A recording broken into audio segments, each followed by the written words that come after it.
All right, let's bring back Lincoln Ellis once again from the Lincoln Group. Usually you're out in Chicago. We're glad you're here in New York, joining us on the floor of the exchange. Look, we've got a down close, it looks like, down 35. You surprised by the action today? Not too much. I mean, you had a big build-up. You had fairly decent rallies off of some fairly significant lows earlier in the week, and so to see the books get closed and people squaring positions before we go into the long weekend, it doesn't surprise us at all. It is a little bit, seeing the transportation part of the index down a little bit. That's a little bit worrying, and volume is also a little bit light. It's been light on the rally. Each day over the past several days as it rallied, the volume got lighter and lighter. Traditional characteristics of a short covering rally. The positive about the Monday-Tuesday big move down and then reversal was that, in fact, that it did actually occur on quite significant volume. And that kind of characteristic could signal a significant turnaround. Do you think we have a retest of the low, the 1076 low that happened a few days ago? I wouldn't be surprised if we did. There's a lot of macroeconomic factors still out there yet to be played out. But I do think that the data continues to suggest, at least in the U.S. anyway, that we are not in a recessionary environment. We're in a very low and very slow growth kind of environment, and that is what is being priced into these markets. So just so we understand your position right now, you're long some stuff. It's the SUIT theory. Tell us again, SUIT stands for? Staples, Utilities, Industrials, and Technology. And you're looking for yield? We're looking for yield anything greater than the 10-year. And you're still sitting on some cash? We're still sitting on some cash, and we're keeping our eyes on commodities. Okay, fair enough. Well, the closing bell's happening right now. Let me give you the final numbers. It's been all over the place. It looks like the Dow is going to close down about 22 points. The S&P 500 going to close down about 0.8%. And the NASDAQ comp, that's actually where the pain is today, down about 1.2% on the NASDAQ comp. Remember, a lot of the tech stocks live in the NASDAQ, Lisa. So there you have it as we look at the numbers. All the stock to buy that we talked about got bought, and then people sold off, as Lincoln's saying, not necessarily want to take things home for the weekend. It's always bumpy going right into those last 15 minutes of trade. Lincoln, let me ask a question about Treasuries today. I think it's the first time in as long as I can remember that I've actually seen Treasury selling off on the same day that we see stock selling off. Does that indicate to you that there's a lot more optimism right now that's being priced in by Treasury traders, at least, or fixed income investors, than on the equity side? Lisa, it's a very interesting question. We've been watching that action really since it made that high just a couple 10 days ago, that 147 print in price, and those really low yields of very much sub 2. I think what it signals is that people are taking money off of very significant winning trades and probably putting it into cash. If we're right, in the rally that we saw in equities this week, as a combination of some capitulation and short-term short covering, that 30-year move could just be a break in the wave. Although we continue to think that there are many, many much more attractive things out there in the market than 30-year treasuries. Yes, I can see why. After taxes, particularly, not the most attractive investment. You talk about commodities. What about the currency markets? Adam and I were talking earlier about how this week we've seen a number of emerging market currencies actually perform rather well. Yeah, I think that that's right. I think that investors, look, emerging markets got beat down significantly over the course of the past 6 weeks, as they tend to do in a risk-off situation. And investors are realizing that there are values, in particular in the emerging economies, where levels of debt are much less high, levels of emerging affluence are much greater in terms of their growth aspects. And really, that's where people are beginning to see a shift in terms of their asset allocation. It was also interesting, Alan, in your last segment, talking about potentially finding value in the Canadian dollar. Also an economy that surprised in jobs numbers this morning to the upside, an economy rich in natural resources. Our need for natural resources is not going away. So yes, from the emerging economies to the more healthy parts of the peripheral are places where investors are taking those gains out of treasuries and reallocating across their portfolios. All right, Lincoln, hey, thanks for coming to see us. Pleasure to Good be to here. have you here in New York. Thanks. Safe trip back to Chicago. Thank you. All right, Lincoln Ellis of the Linn Group. Well, I tell you what, I want to bring in our next guest. He's going to be joining us from Austin, Texas, another great part of the country. He is Don Yacktman of Yacktman Advisors, and Don manages about $9 billion. Don, great to have you. You're a value investor. Where are you seeing value right now?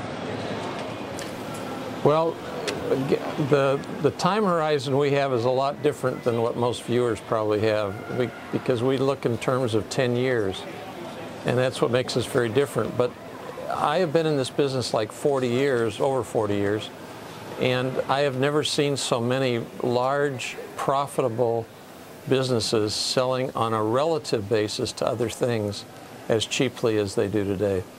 I mean, I'm talking about the kind of holdings that we have in our top 10, which are things like Pepsi or Johnson & Johnson or Procter & Gamble, on and on. Now, I know that your top two holdings are News Corp and PepsiCo. You say they're your must-owns, they're your biggest positions. Tell us why, in each case, you like these two stocks. Well, our methodology is to avoid losing money on a permanent basis, make double-digit type returns over a long period of time, and beat the index over a long period of time. We look at forward risk-adjusted rates of return, and those are the two best forward risk-adjusted rates of return businesses that we can find out there. And we will weight our holdings according to what we think is in the tail of the bell curve. And those two, as far as we're concerned, are way out in the tail of the bell curve. In the case of News Corp, you've got a business that's moving more and more to, on a business model basis, to steady your cash flows, because they're getting more and more of their income in the form of fees as opposed to depending on ad revenue, and it's selling at a cheap price. In the case of Pepsi, it's also selling cheaply, and you've got a business that has consistent, relatively steady flows. They're in the short term maybe going to be squeezed a little bit on the commodity side. But when you can get a yield above what a 30-year Treasury is, and they just raised the dividend earlier this year at 7%, why would anybody want a 30-year Treasury over, say, Pepsi? Don, couldn't agree. As a long-term investor. Couldn't agree more, but here's a stock that you just started a position in back in the second quarter that I got to admit, sell-side analysts, 18 sells. I rarely see that on a stock. I'm talking about RIM in particular. Seems like a contrary bet.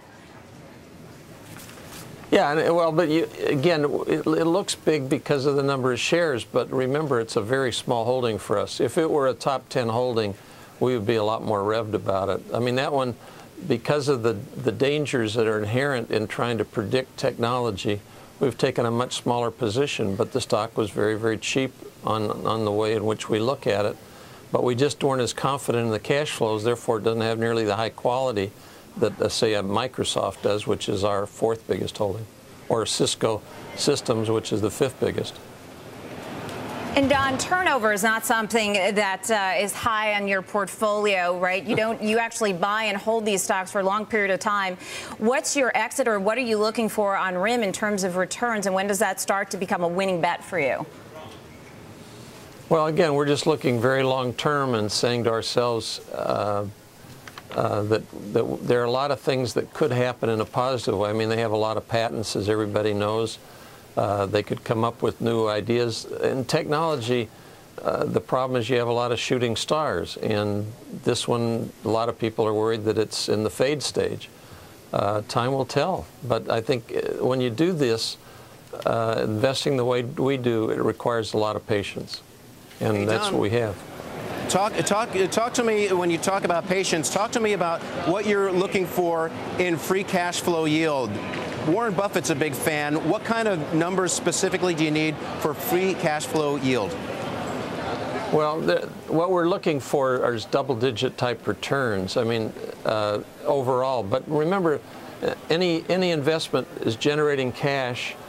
A lot of that cash is being reinvested by the management. Nobody can predict the future with 100% certainty, so one should put a range on what the growth of that cash will be over time. The other part comes in the form of a dividend. That's easy to evaluate, and you can pretty well guess what your rate of return will be on new investments based on your historical experience.